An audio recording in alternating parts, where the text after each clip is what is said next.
Hello, Namaste dear learners. Today we are going to see an important concept in the chapter of lasers. Before that, welcome to my channel Physics-Quantas. And today's topic is Einstein coefficients, and we are also going to get the relation between them.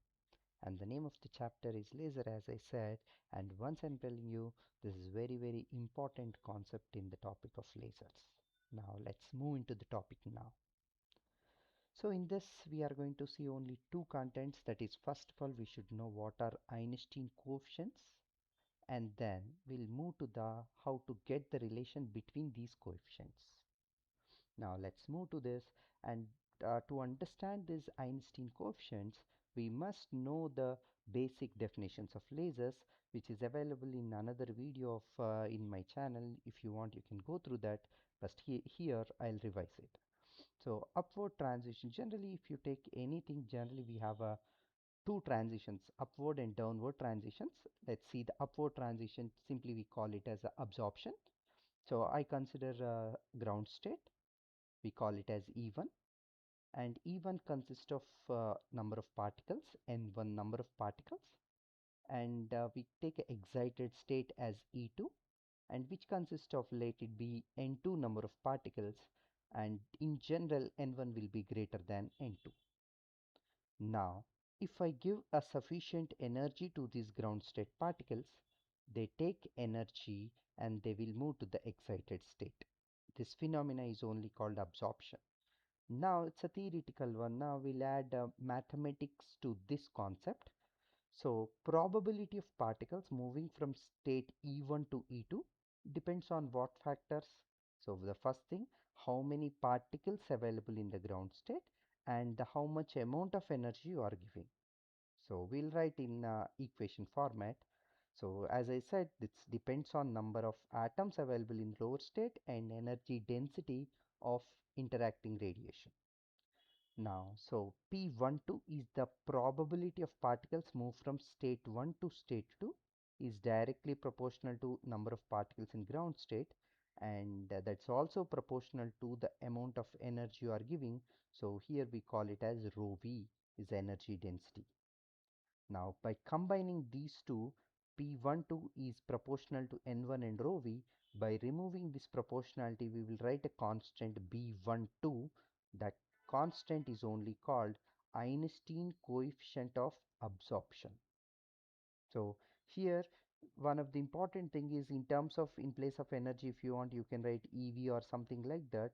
In place of probability, you can write radiation 1 to something like that. You can represent anything, but in place of Einstein coefficient, always you must represent with a capital B12 for absorption. You must remember this. Now let's move to the downward transition. In in general, in case of lasers, there are two types of downward transitions are there, you know already, that is spontaneous emission and stimulated emission. So for that we'll see. So again I consider state E1 as a ground state, N1 is the number of particles, E2 is excited state, N2 is the number of particles in excited state.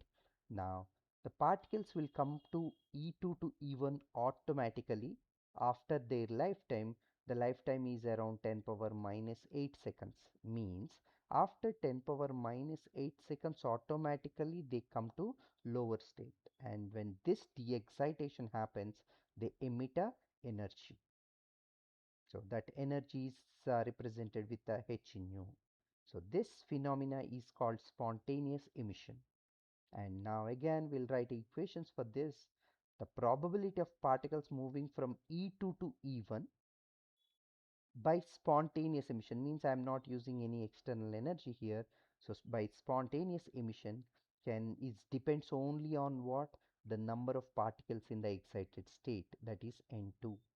Now we are writing it as P21, probability of particles move from state 2 to state 1 spontaneously is directly proportional to only the number of particles in excited state, that is N2. Now by removing that proportionality constant, we can write a constant A21, and this A21 is called Einstein coefficient of spontaneous emission. So again I'm telling you this should be represented with a suffix to 1 only. The 2 1 is 2 to 1, state 2 to state 1, the meaning is not 21. Now let's see another downward transition, that is a stimulated emission. Now again I'm taking two energy states, E1 E2, and E2 is excited state with N2 number of particles, E1 is a ground state with N1 number of particles. Now before lifetime, if I want to get the particle to the lower state, we'll use external energy, so that by that external energy the de-excitation happens. As a result, two photons gets released. I applied one photon, but I get two photons, and these two are coherent. They have same phase, same frequency, everything is same for them. This phenomena is called stimulated emission. And now let's see the equations for this. Now the probability of these particles move from state E2 to E1 by stimulated emission, means by the application of external energy. That is what stimulated emission is. That's proportional to again two factors, that is number of particles in the E2 state and also the amount of energy you are giving. Now the probability of particles move from state 2 to state 1 by stimulated emission is proportional to number of particles and also proportional to energy density, that is applied energy rho v. So now combinedly we can write P21 is directly proportional to N2 and rho v. Now remove that proportionality by writing a constant B21. So this B21 is the Einstein coefficient of stimulated emission. So if you remember, if you see this one, if you use external energy, you use the word B. If you don't use energy, you represent it with A. And B12 is nothing but you are using external energy and the particle move from state 1 to state 2, means absorption. A21, A is you don't use external energy for de-excitation, this will become spontaneous. And similarly B21 is for the stimulated emission. And these three are only called Einstein coefficients. So I hope you understand so far. Now we'll move to get the relation between them. Now from our previous explanation, absorption is represented with this equation. Spontaneous emission and stimulated emissions are represented with the equations 2 and 3 simultaneously. So here B12, A21, B21 are Einstein coefficients. Now we'll get the relation between them. To get this relation, we are taking a system that is in equilibrium. And equilibrium, what is meant by equilibrium? In general, temperature constant or same. And here we can say number of upward transitions are equal to number of downward transitions. So transition rates must be equal. Means absorption is equal to emission.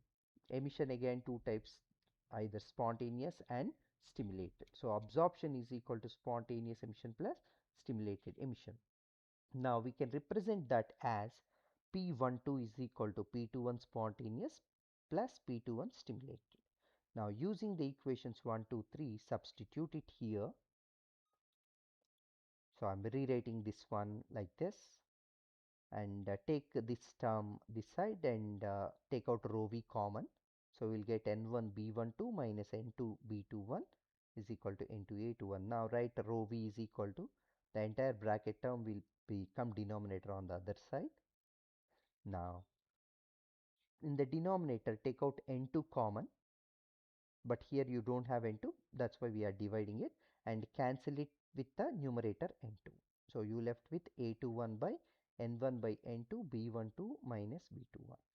As we are studying this concept in lasers, so most of the downward transitions are due to stimulated emission. Means absorption is almost equal to stimulated emission.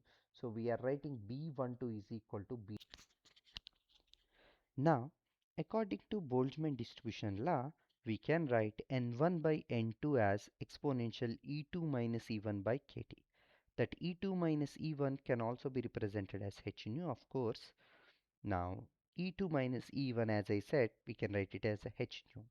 Now, our previous equation can be written as this A21 by B21 1 by exponential h nu by kT minus 1. Now, according to Planck's radiation law, the energy density is represented with the equation 8 pi h nu cube by c cube into 1 by exponential h nu by kt minus 1. Now, if you observe carefully in equation 8, this refers to energy density, and according to Planck's also this side, this one represent the energy density. Now, compare these two equations 8 and 9, and if you observe carefully, so the term in the bracket is the same, these two are same, and right side refers to energy. So obviously the ratio of A21 by B21 is equals to 8 pi h nu cube by c cube, and this is a relation, another relation between the Einstein coefficients. Now our previous equation number 7, that's B12 is equals to B21, this is equation 7, and this one A21 by B21 8 pi h nu cube by c cube, and these two are called as a relation between Einstein coefficients. So this very important concept in case of lasers. I hope you understand this. Now the write up and the notes for this topic is given in the description, and please like and share a comment, and please subscribe to my channel. If you wish to listen any topic from my end, give in a comment, then in the next videos I will take the topic and I will explain that in detail. So thank you for watching. For more updates, subscribe my channel, and please post your questions in the comment section. Happy learning one and all. Once again, thank you for watching.